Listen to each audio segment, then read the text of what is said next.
Uh, Let me just gather my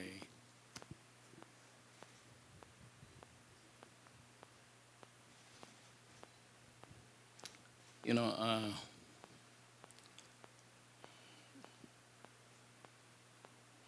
alam mo sa buhay na ito,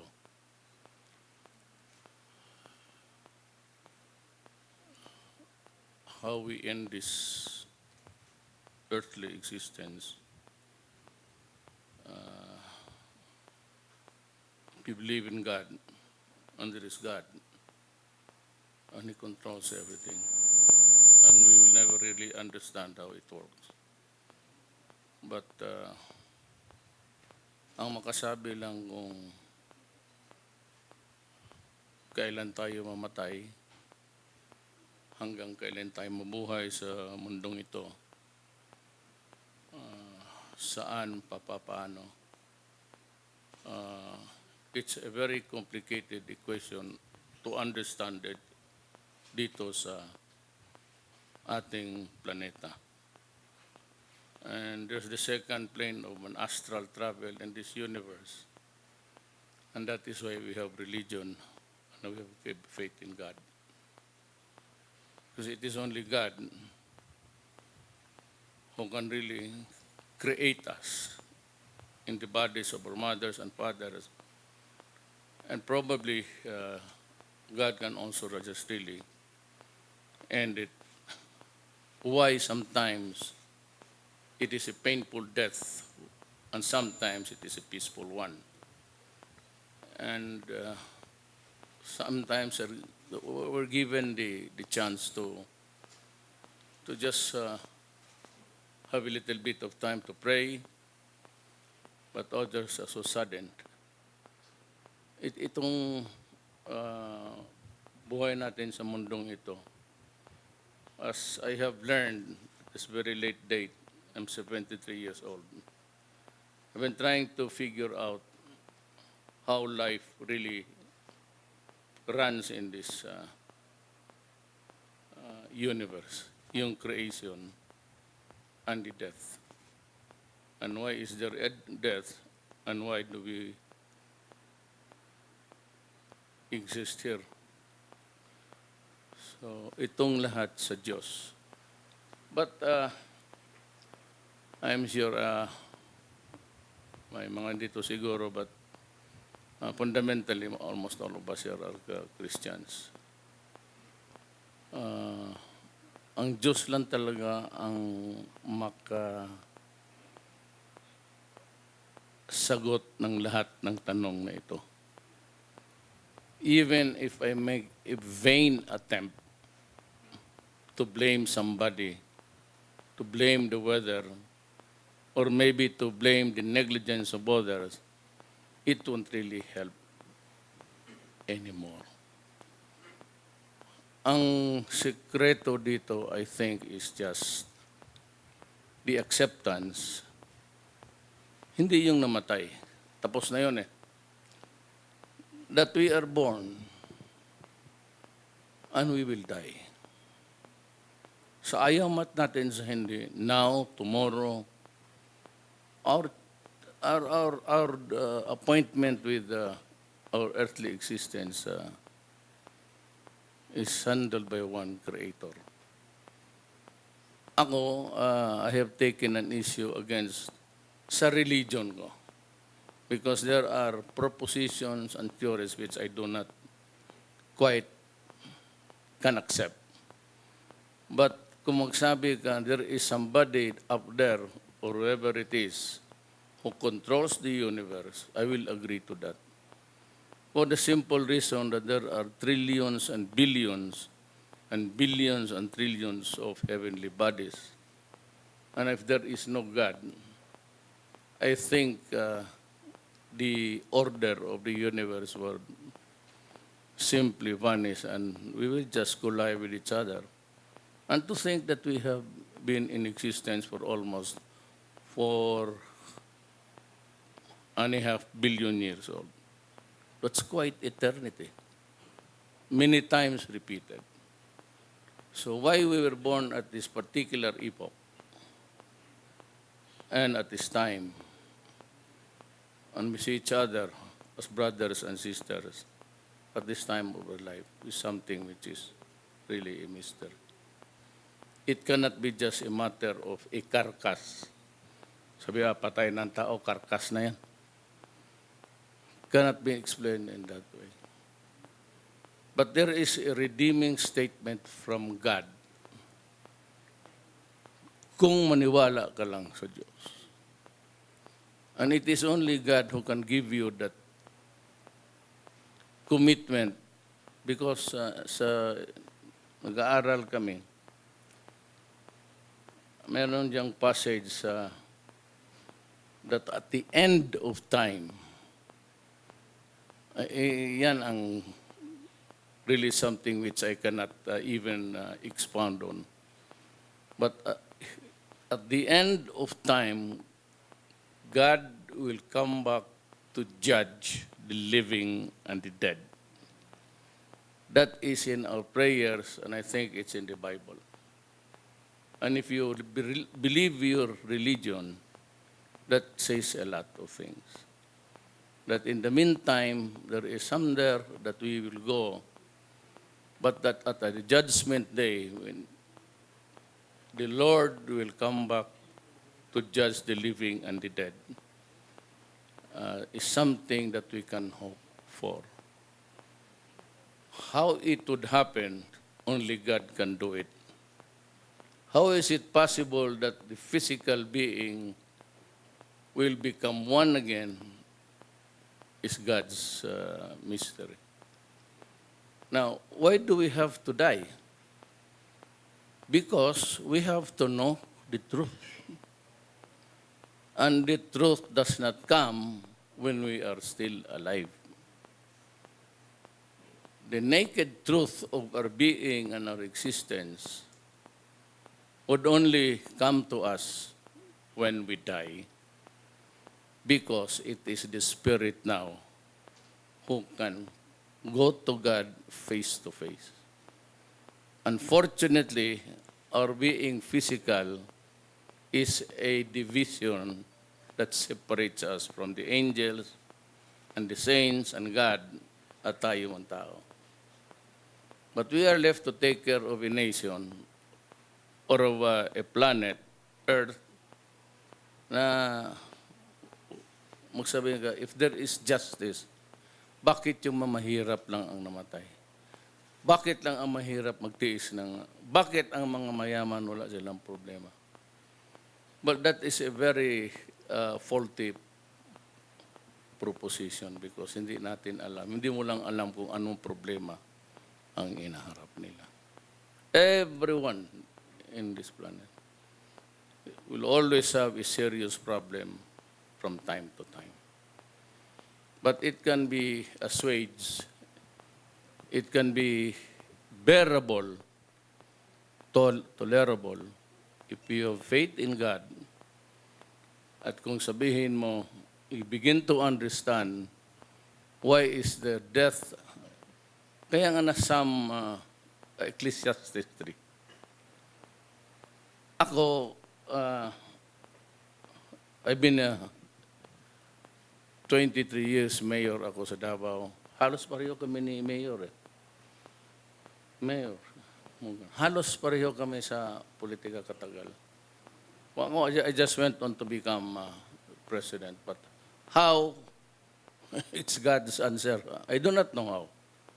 Hindi niya ako kilala, hindi ko kilala. And I lived in a faraway place at the tip of the islands facing Australia. But it came about, and I had a good showing, not politics. But somehow you had an affiliation kasi I got a good number here. And yet you do not know. Ang kilala ko lang dito, yung mga kasama ko sa dormitoryo. For example, si Dulay sa BIR. He lived across the room sa akin and he was with Secretary Belio ng Labor. Sila yung magka-roommate. Ako naman yung si Iyasay.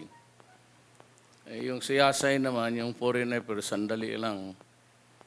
Kasi, he had issues about, kasi kung magsalita naman, he'd like to think that everybody can talk like that. And then he was up at the confirmation, he was talking like somebody who was not from the Philippines. And nag-ano yung mga senado, ano ba itong gagawin to? Pilipino ba to? Hindi. So finally, he had a lot of issues raised. But back to simply, the Bible says, there is a time to be great. Kagaya ko. Presidente ako ngayon. I do not know why. But there will always be a time that I will be nobody. And that is sure to come. And maybe to die thereafter. There is always a time for plenty. But there is always a time for want. There is always time to be merry, happy, and a time to be sad. A time to be healthy, strong, kung bata ka pa. But as sure as the sun will rise in the east, we will get old and get weak and sick. There's a time to feast, but there's time to want. A time to be spending, may pera ka, but sometimes may problema. And a time for war, and a time for peace. And a time to be born, and a time to die. So pag na-accept ninyo yung sinabi ko, my quote from the Bible, then alam ko na kaya na ninyo dalhin ang problema. Do not worry. Everybody and everybody will go. It's a matter of time. You may grieve. Go ahead. Cry. Because that is a part of the emotion when you live a life on this earth. Disappointment and lahat. Go ahead and cry. Huwag ninyong pigilan. But as you ponder on the death of your loved ones and those who are yet to be found, I'm just praying to God that they are all maybe somewhere there at buhay pa. I pray to God na sana buhay pa lahat. But for those na talagang inevitable, nandyan na, well, I can only promise you what government can do in times like this. We all share the grief. Ako galing pa akong Davao, pumunta dito. And I attempted kanina to land, but I could not because nagsisira na ang clouds. So I had to go back again and took the route by land. Just to be here. Sabihin niyo, bakit importante? Look, I am not into politics. I cannot run again. I am a worker of government together with these guys here. We are working and we work for you. So, nandito kami para to share your grief.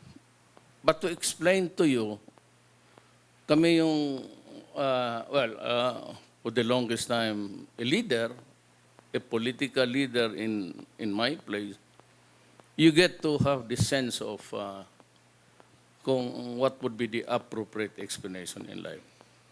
Now, yung sinasabi ko sa inyo ngayon, yung tulong sa gobyerno, ako na mismo ang nagsasabi. I will answer for all funeral expenses.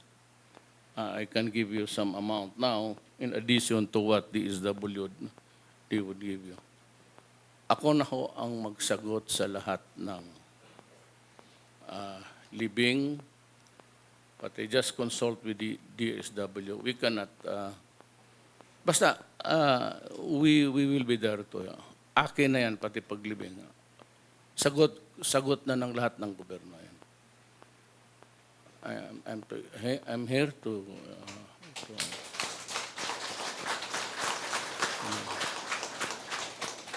please do not do that again. Matutunaw ako dito.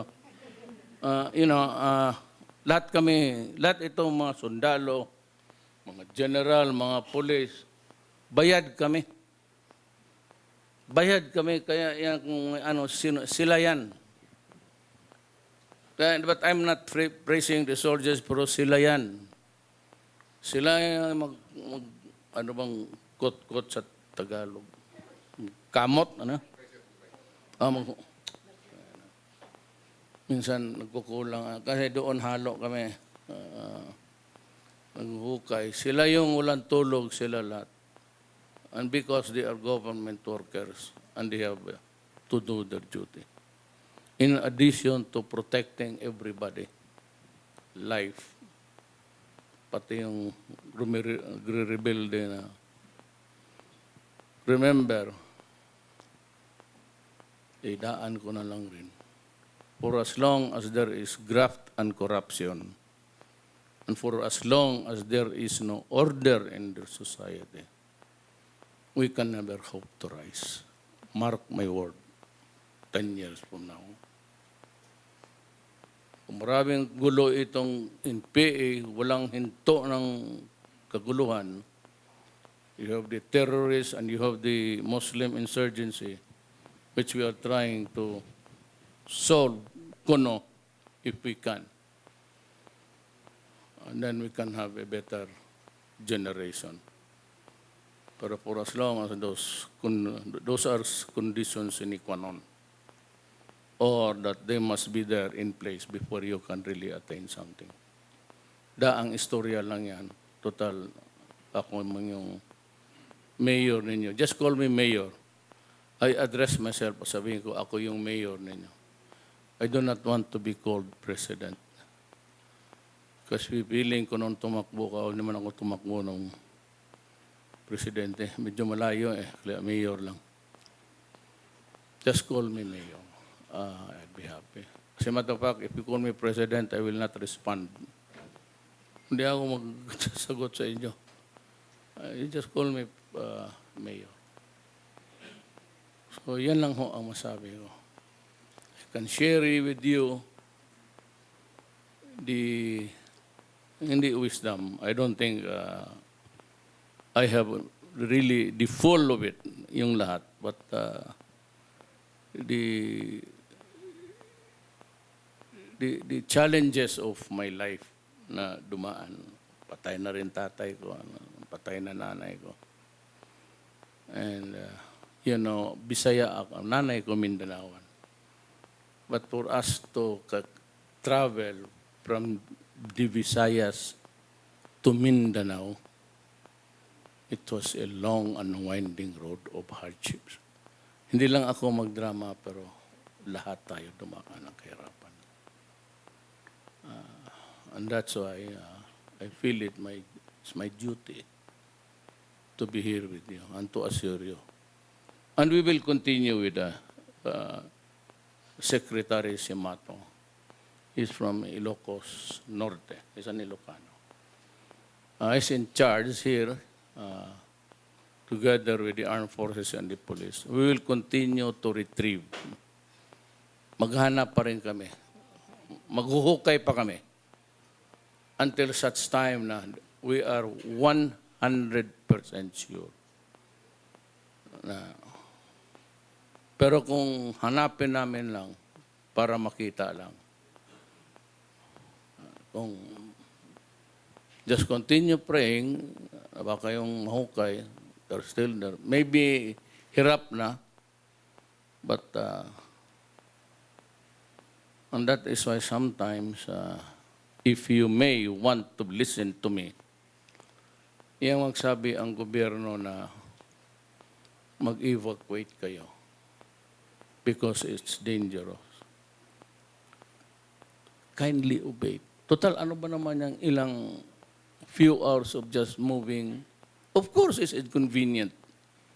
Of course, it is worrisome.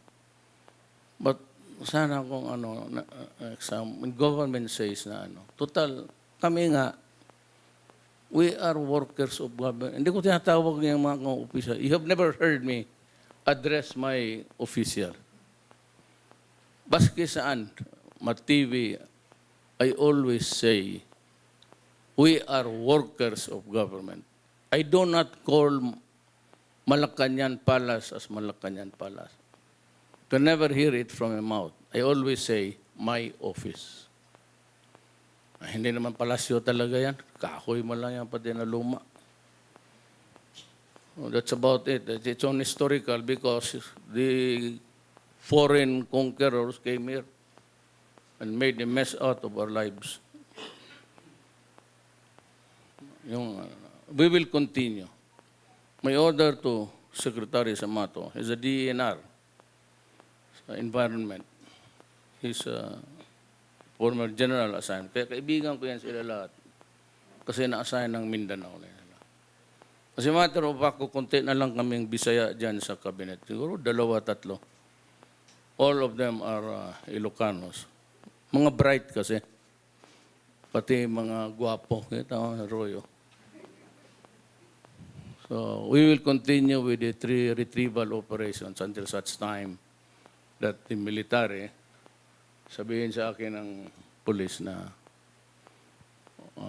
they have done their best.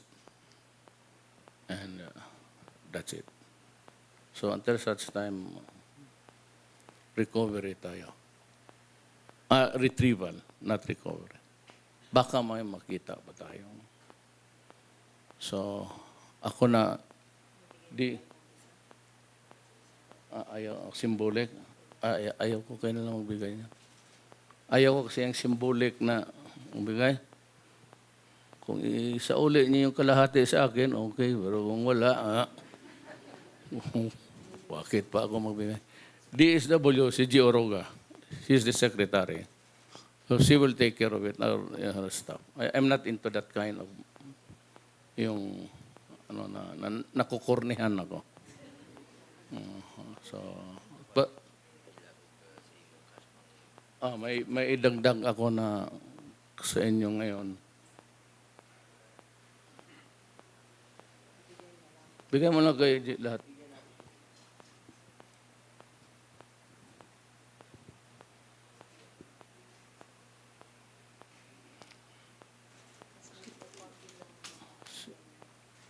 So that's my contribution to you. But if there's anything at all that you would need, just ask Mayor. Hold on. Kung hindi niya ma-solve sa level niya, kunyari, may gusto kang ipapatay na drug addict, kung hindi kaya dumugan, tawagin mo. Baon ko yan doon sa... So, yun lang ho ang... Governor. Pasensya ka na, when I look at...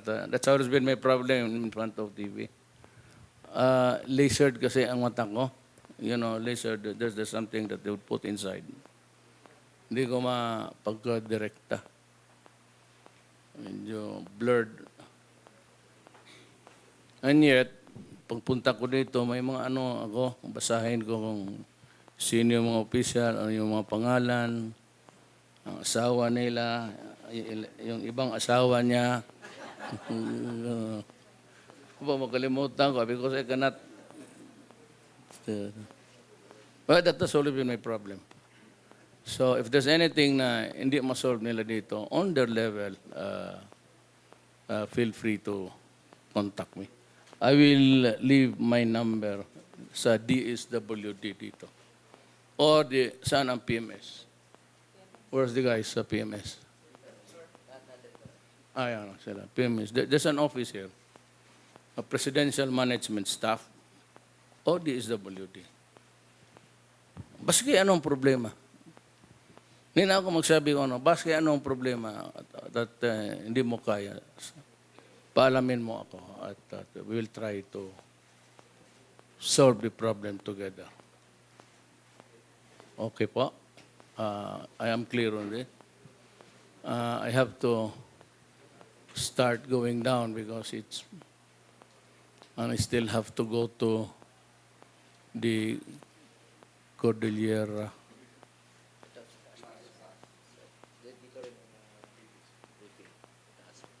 May Cordillera ba bukas? Tomorrow is Isabela. Isabela ako and marami man siguro din na pinsala doon. I will try to visit everybody who's so sad. Gusto kong mabisita lang naman. Okay tayo, girls? So may briefing pa po ako. I-brief nila ako kung what's the progress. So I ask your permission that I be excused. I have to go back. Salamat po.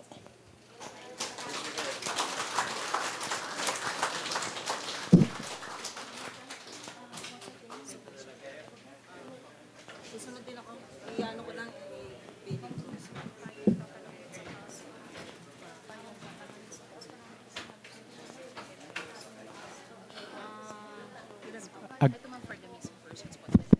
Pagtugaw tayo basit may